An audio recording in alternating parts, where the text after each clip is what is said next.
Chaos ends in tragedy. 8 dead, multiple injured after a man opened fire at a FedEx facility on the west side. I was horrified. We have family who works there, and so that my first thought was to get a hold of them and make sure that they're okay. Family and friends left searching for loved ones. I don't know if my friend's alive, if she's okay. And as the sun came up today, investigators still trying to answer the big question, why? Now at 6, team coverage showing the impact this mass shooting is having on our community and new information about the suspect in the case. And the one thing everyone needs to hear. It's very difficult, but it's so important to reach out if you need the help and to allow people to support you. Heartbreak in Indianapolis. 8 people killed at the FedEx facility on the west side of Indianapolis after a man opened fire late last night. That suspect killed himself. And now investigators are trying to figure out how and why this tragedy happened. But here's what we're learning now. IMPD has identified the suspect in this case as 19-year-old Brandon Scott Hole. He's a former employee at the FedEx Ground Operations Center off Mirabel Road in Indianapolis. That's not far from Indianapolis International Airport. He was last employed at the facility in 2020, according to IMPD. Right now, detectives are scouring his social media and electronics to help determine the motive. Detectives also searched his home today. Again, police say he is the suspect accused of killing 8 people at that FedEx building late last night. IMPD says it appears Hole began firing randomly outside the facility and then entered the building where he continued shooting. 4 people were found dead outside and another 4 were killed inside the FedEx facility. At least 5 people were hospitalized with injuries. Their conditions and details about their injuries have not been released. About 100 employees were in the vicinity of the facility at the time of the shooting, according to FedEx. None of the victims have been identified. And tonight, this picture just coming in of the suspect, 19-year-old Brandon Scott Hole. Again, police believe he is the man responsible for killing 8 people at FedEx. Team coverage showing how the mass shooting is impacting our community today. We begin with Megan Sanctorum at a Holiday Inn near the crime scene where families spent hours waiting for information. The story of a woman searching for her husband.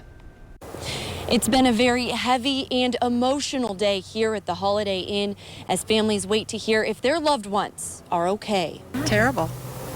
Terrible, the fear. The fear of the unknown is what many families here today are dealing with. It's just the waiting that just kills you. Mary Carol Weisert is here with family.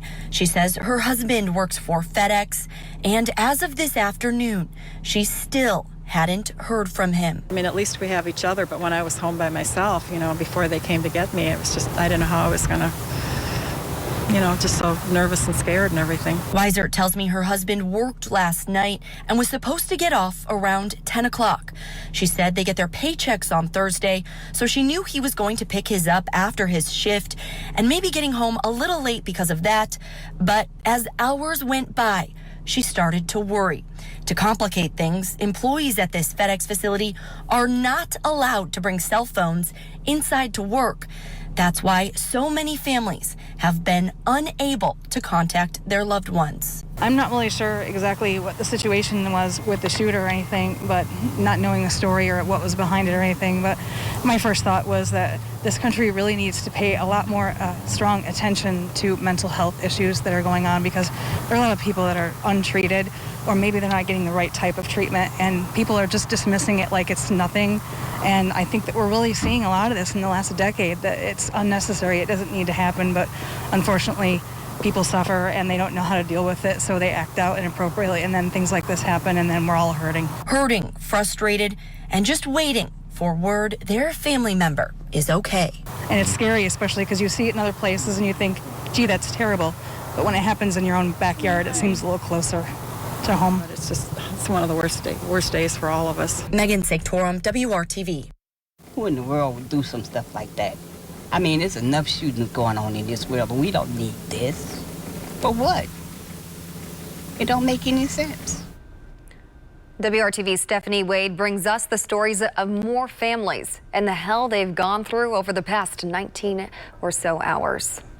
It was a chaotic night last night as families became aware of the nightmare that took place at the FedEx facility just 3 miles from where I am right now. Police were sending families here to the Holiday Inn who had not yet heard from their loved ones. Dispatch units in reference to 8951 Maribel Road.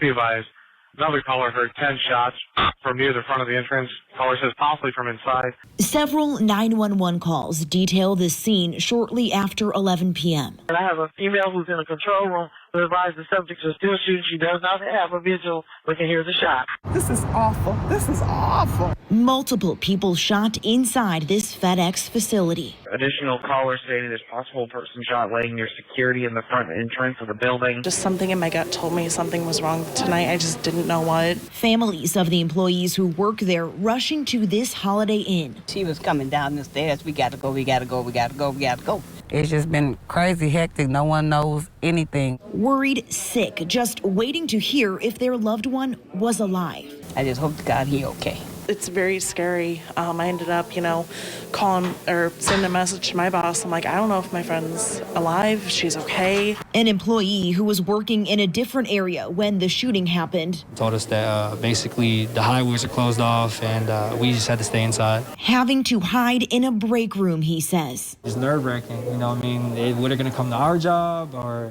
what was going to go on? It's a lot, the process. Thankfully, Jose Lara made it out safely. I'm just happy he's alive. I'm happy he's okay. Other families who were unable to see their loved one as quickly, frantic and frustrated, especially because they tell us employees are unable to have their cell phones while working. So no one was able to make contact with them. I hope, God, that he's not injured, and I hope a whole lot of other people are not injured either, but we don't know. A lot of these people are so, they're upset. They don't know if their loved ones are alive or hurt or anything because they can't take their phones in there. This woman, Vanessa, saying her partner is safe and hopeful others are too. I'm so thankful that Jana is okay. And like I said, my heart goes out to them. I don't know. I've never experienced anything like this, and I cannot imagine what they're going through. Stephanie Wade, WRTV.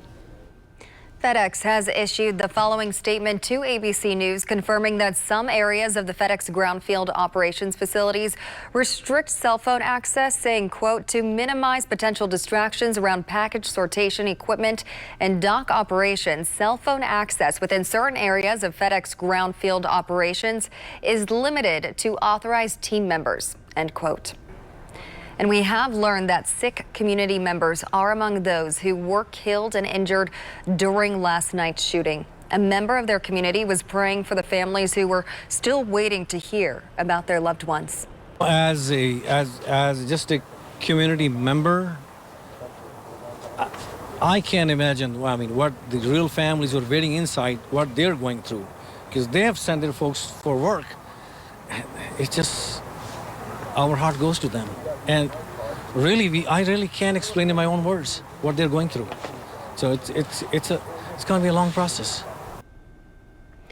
Although there are victims from the Sikh community in this case, police have not said the shooter was targeting them.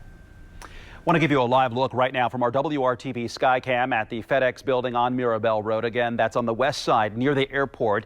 IMPD, state police, the coroner's office, and the FBI, they're all working, trying to figure out the motive behind the shooting that left 8 people dead. As families counted the minutes waiting to hear if their loved ones were okay, support was there to help them through the tragedy.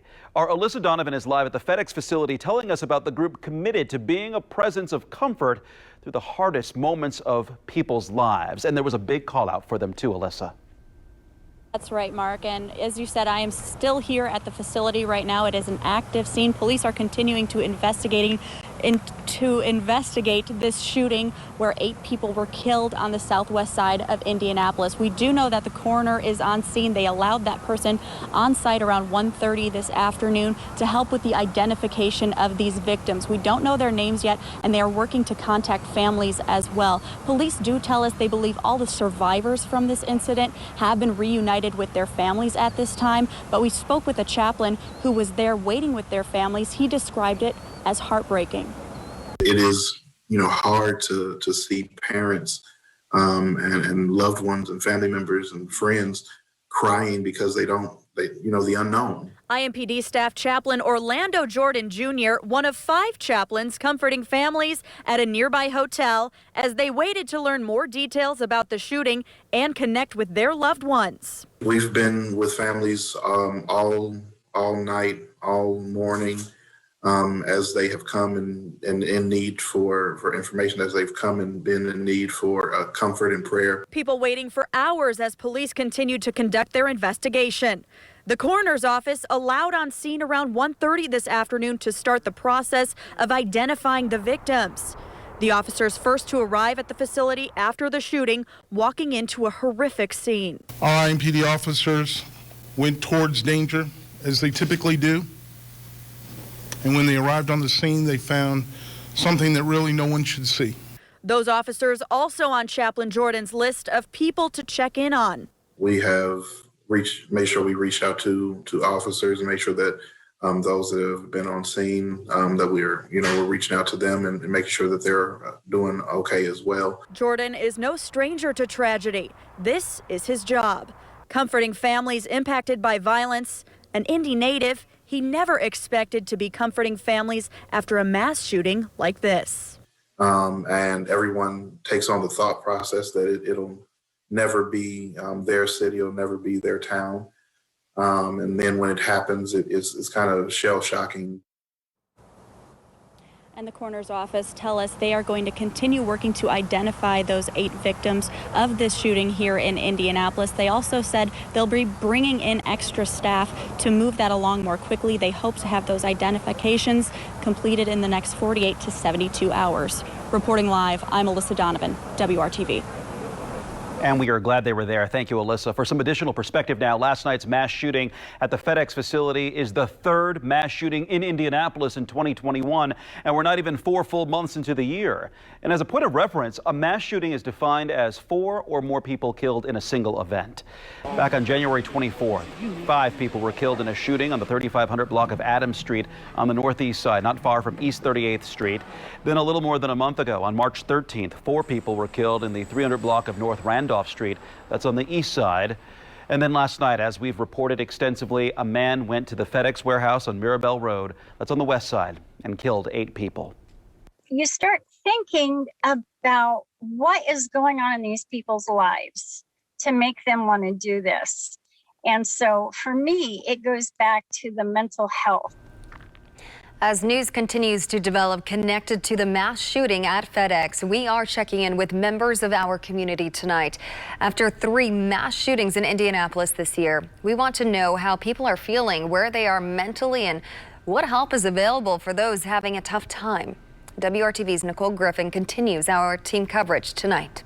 This is the first WRTV breaking news alert that was pushed out just before midnight last night. My heart literally dropped, not only for, those that they have already said had passed away, but, also for the trauma of those that are still in the building and not knowing, where that suspect was. As the news continues to develop throughout the day Friday, notifying community members of yet another mass shooting in Indianapolis, the feelings and emotions are heavy. Unbelievable. Especially at a work site. Terrifying. It's awful. I went completely numb. And I think that because we're in a community and we're in an environment that's all we hear about. When you see all these national mass shootings happening across America or across the world, you'll never think it take place in your own backyard. After a year of losing loved ones due to the COVID-19 pandemic and the mental toll it's taken on so many, waking up Friday to news of 8 lives taken in the 3rd mass shooting in the city this year has community members saying there has to be a better way to solve problems or deal with anger. What is happening and why can't we get a grasp of this? And it's so frustrating and it's exhausting mentally, physically, emotionally. I feel for these families who I don't know, and, their lives have been rocked. Until we get to the root causes of why people are killing each other, why these mass shootings are taking places. When you think about every situation, it's a situation that deals with mental health and trauma.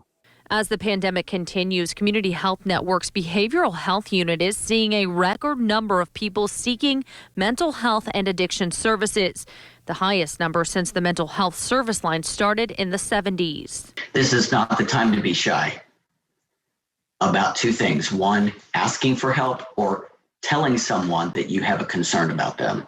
We are human beings. Everybody can use a little tune-up here or there.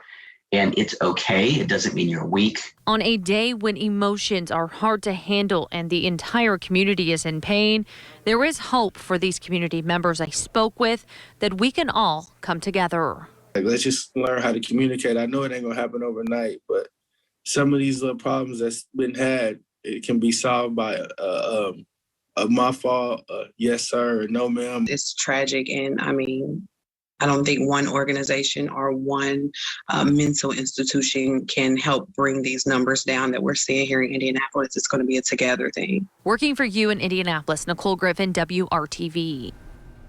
The mental health counselor we spoke with says right now is a good time to lean on your support networks and stay connected. If you are having a tough time, sometimes you may not know what to say to those who are grieving or dealing with mental health issues, but he says your presence means more than you know. 211 is a resource and referrals hotline, but they also have a mental crisis hotline. If you don't know where to go for mental health services or what professional is appropriate for you, call 211 and they can help. Also, the group Purpose for My Pain is a resource for families impacted by gun violence. You can email them at purposeformypain@yahoo.com. Tomorrow they are holding a vigil at 1 p.m. at Olivet Missionary Baptist Church. That is at 4141 North High School Road. And they want to encourage mental health counselors to come out from all across the community to offer their support and provide resources. Tonight, some are demanding change when it comes to guns and background checks after the mass shooting at FedEx. What we're learning about that effort tonight.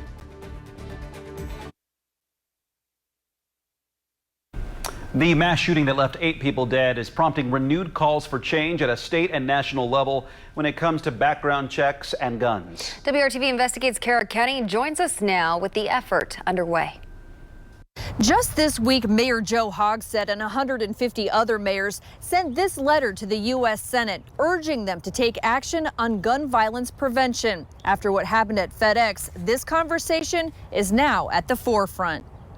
Moms Demand Action's Indiana chapter and Mayor Hogsett are among those Friday calling on Congress to consider legislation that would expand background checks. In Indiana, someone can buy a gun through a private seller without a background check. A federal bill would help close that so that all sales are receiving a background check. Guy Relford is a certified firearms instructor. Making good people helpless does not make bad people less harmful and so or less dangerous. He expects the FedEx shooting will create an increase in gun sales and people seeking gun training. Anytime people are concerned about having their rights restricted or their access to firearms restricted, a lot of times people will react to that by saying, well, I want to make sure that I purchase anything I'm interested in purchasing before those restrictions go into place. Relford says many companies do not allow workers to bring weapons to work and sometimes even forbid them from locking them inside their vehicles. Employees ought to be given the right to defend themselves or that security ought to be provided by an employer. And I think that's where I'd be focusing. Moms Demand Action is urging the U.S. Senate to take action immediately and expand background checks. We need more than thoughts and prayers. They're welcomed, but we need action. Between COVID-19 and the looting and civil unrest in downtown Indianapolis, the city has already seen an uptick in gun license applications. Working for you, Kara Kenny, WRTV. FedEx did report the incident to IOSHA. We've learned IOSHA is conducting a safety compliance inspection to determine if FedEx complied with state and federal regulations. Kyle. A late day rally here with some sunshine. Indianapolis making it into the 60s now at 61, 64 in Tipton, Richmond. A little cooler though at 56 degrees. We have enjoyed a lot of sunshine, see a few clouds as we look north over downtown, and we're going to see more of those clouds as we go into tonight. But that blanket of cloud cover keeps our temperatures a little closer to the 40-degree mark, at least in the city. We will see some areas like Peru and Kokomo down into the mid-30s, where those clouds take a little longer to get into town. So you may have some patchy frost going into tomorrow morning, but I think we'll have more widespread frost as we go toward the middle of the week. Wednesday and Thursday morning, those temperatures are going to be around freezing. That may not be the only thing we got to concern ourselves with. It's going to come with some precipitation. This is TrueCast, 6:30 Tuesday morning. I think we'll have some rain showers, and then look at this. It is April, and TrueCast is painting out a little bit of snow as we get into Tuesday night. Don't think it'll be a big system, but something we will certainly keep you updated on. Tomorrow, not going to see any snow. Could see some light rain showers, especially along and south of Interstate 70. Rain chance only about 20 to 30% for us, though, and temperatures will make their way from about 53 here at noon into the upper 50s for that afternoon high. A few areas will squeak into the 60s here, 60 in Bloomington, 62 in Columbus. In the second half of the weekend, that rain chance very spotty and isolated. Most of us will stay dry, kind of in and out of the cloud cover, but more clouds than anything else as temperatures make their way around 60 again for that high temperature.